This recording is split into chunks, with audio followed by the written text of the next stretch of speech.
समय की कीमत प्राइस ऑफ टाइम कहानी। तेजस हमेशा जल्दी में रहता था। उसे लगता था कि जीवन में सब कुछ बहुत धीरे धीरे हो रहा है। वह हमेशा कहता था, काश मैं समय को तेज कर पाता। एक दिन एक शहर के किनारे एक बेंच पर तेजस ने बूढ़े आदमी को देखा। उसका नाम ऋषि था। वह बहुत कमजोर था। उसकी कलाई पर एक अजीब चमकदार धातु की घड़ी थी।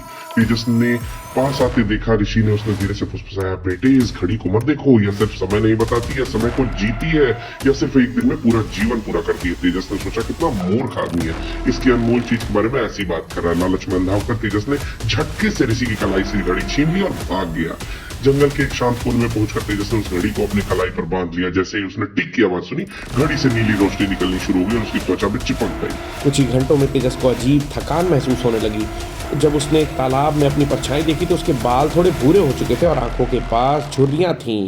सूरज ढलने तक तेजस का शरीर झुक गया था। उसकी जवानी भी खत्म हो चुकी थी। वह जानता था कि उस घड़ी का ही असर है। उसने रोते हुए कहा, मैंने एक दिन में अपनी पूरी जिंदगी दे दी। आधी रात होते होते तेजस कांप रहा था। वह इतना कमजोर हो गया था कि चल भी नहीं सकता। उसके होंठ फड़फड़ाए। उसने घड़ी को उतारने की बहुत कोशिश की, लेकिन वह उसकी त्वचा से चिपक गई थी। उसे याद आया ऋषि का चेहरा, शांत और धीमा।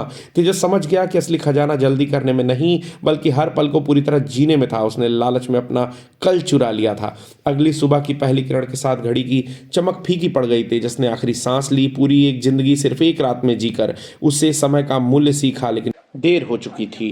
इस कहानी से हमें यह पता चलता है कि लालच एक बुरी बला है। लालच मत करो।